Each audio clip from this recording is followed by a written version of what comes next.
దేవునికి స్తోత్రం. ఇది నా కృపాసత్య సంపూర్ణగు దేవదేవుడైన యెహోవా కృపగల వాగ్దానం. మీరు శోధనలో ప్రవేశించుకున్నట్లు మెలకువగా ఉండి ప్రార్థన చేయండి. మత్తయి గ్రంథం 26:41.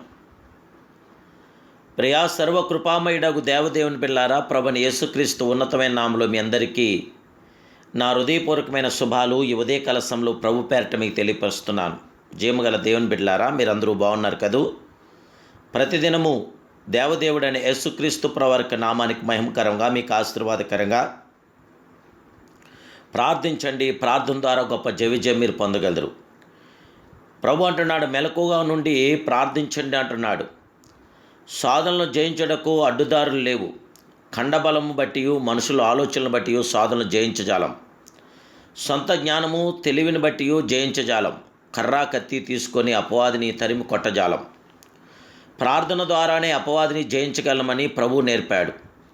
సాధనలో ప్రవేశించుకున్నట్లు మెలకుగా నుండి ప్రార్థన చేయండి అనెను.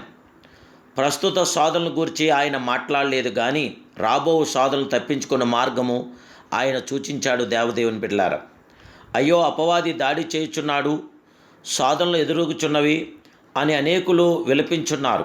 అపవాది సాధన తెచ్చుటకు ముందే మన వాని మీద దాడి చేయవలేను. వాడు మన మీద రాకమునిపే వానిని ఎదిరించుటకు సిద్ధపడవలేను. సాధన మన మీదకు వచ్చిన తర్వాత జీవితంను చక్కపెట్టుకుంటాం కాదు, కానీ సాధన రాకమునిపే మనల్ని మనం చక్కపెట్టుకోవలని జీవగల దేవుడి పేడ తెలియపరుస్తున్నాను. జీవగల దేవదేవుని బిడ్డలారా, మీ జీవితమందు ప్రాముఖ్యమైనది ప్రార్థనని గుర్తించండి. ప్రతిదినము ప్రార్థించడకు కొంత సమయం దేవదేవునికి కేటాయించండి.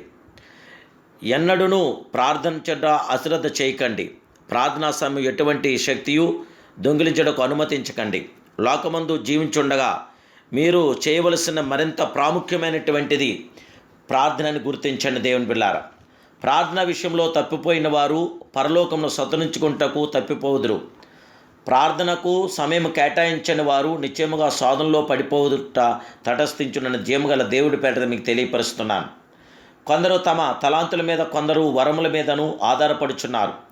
ప్రార్థించకపోయినను తలాంతులు వరములు క్రియ జరిగించును. ఎందుకనగా దేవుడు తన కృపావరముల విషయంలో, పిలుపు విషయంలోనూ పశ్చాత్తాపడడు. కానీ ప్రార్థన తక్కువైన కొలది వరములు క్రియ చేయటం తగ్గిపోవునని జీవగల దేవుడి పేట తెలియపరుస్తున్నాను. తదుకు వారు పతనమైనప్పుడు అనేకులు దారి తప్పిపోవుదురు, అభ్యంతరపడుదురు. సేవెడల గల ఆసక్తి నశించును. ఆత్మలేడల గల భారమును బట్టి కొందరు పరుగులు తీస్తున్నారు. ప్రయాసపడ్డ ద్వారా అలసట చెందుతున్నారు. ప్రార్థన వేళను పోగొట్టుకుంటున్నారు. దేవగల దేవదేవుని బిడ్డలారా, ఒక దినం మాత్రం ప్రార్థించడం చాలదు. సంవత్సరంలో ఒక్కసారి కొన్ని దినములు మాత్రం ఉపవాసం ఉండి ప్రార్థించడం చాలదు. అనుదినము ప్రార్థనా వేళను పాటించండి. ఖచ్చితమైన ఉపవాస దినము నియమించుకొని దాని ప్రకారం ఉపవాసం ఉండి ప్రార్థించండి.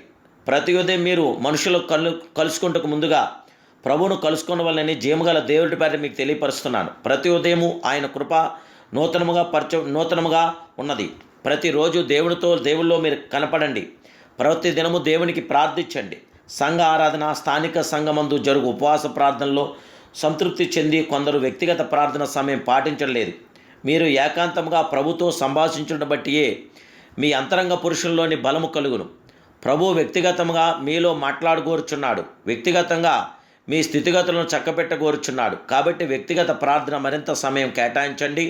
పరిశుద్ధాత్మ దేవదేవుడికి ప్రార్థన ద్వారా ఆయన సమీపించండి. ఆయనకు అద్భుతమైన కార్యాభివృద్ధిని పొందండి. ప్రియులారా, ఆత్మకు విరోధంగా శరీరం అపేక్షించుటే శోధన. శరీరమును కట్టుబాటులో ఉంచుటకు సాయపడున్నది ప్రార్థనయే. గనుక మెలకుగా ఉండి ప్రార్థించుచు ఆత్మానుసారులుగా నడుచుకోనండి. అప్పుడు శరీరచలు నెరవేర్చుకుందరని ప్రభు పేరు మీకు తెలియపరుస్తున్నాను. జీవగల దేవునితో కొనసాగండి. పరిశుద్ధాత్మ దేవుని యొక్క ఉన్నతమైన క్రియాకార్యం పొందడానికి ప్రార్థనా వీరులై, ప్రార్థనా యోధులై ఉండండి. ప్రభు శాశ్వత కృప మీతో నిలిచుండుగాక. ప్రార్థన. మహాపరిశుద్ధుడు, మహోన్నతుడు, సర్వకృపానిదైన ప్రియ పరమ తండ్రి, ఈ ఉదయకాల సమయంలో మీరిచ్చిన శుభవాగ్దాన్ని బట్టి మీకు శతకోటి వందనాలు, అనంతకోటి స్తోత్రాలు తెలియజేస్తున్నాను. దేవా, మీరు సాధనలో ప్రవేశించుకున్నట్లు మెలకుగా ఉండి ప్రార్థించండి అని మీరు మాట సెలవిస్తున్నారు. దేవా, ప్రార్థనా వీరులు మేము ఉంటానని మీ కృప దయచేయండి. ప్రార్థన ద్వారా శత్రువును జయించడానికి, ప్రార్థన ద్వారానే సాతాను బలంపై మీ విజయం పొందడానికి మీ కృప, మీ కనికరం, మీ ఆదరణ, మీ బిడ్డలను మాకు దయచేసి మమ్మల్ని ఆస్తునిచ్చి మాకు తోడుగా నీడగా అండగా దండగనిచ్చి మీ ప్రసన్నతను మీ పరిపూర్ణత మీ బిడ్డలను మాకు అందరికీ దయచేయమని యేసుక్రీస్తు సర్వోన్నత నామములో ఈ ప్రార్థన మీకు సమర్పిస్తున్నాను పరమ తండ్రి. ఆమేన్, ఆమేన్, ఆమేన్. జయముగల దేవదేవుని బిడ్డలారా, తప్పకుండా ఈ యొక్క వాక్యాన్ని అనేకులకు షేర్ చేయండి. మీరు సబ్స్క్రైబ్ చేసుకోండి. పరిశుద్ధాత్మ దేవుని కృప మీతో నిల్చునుగాక. God bless you.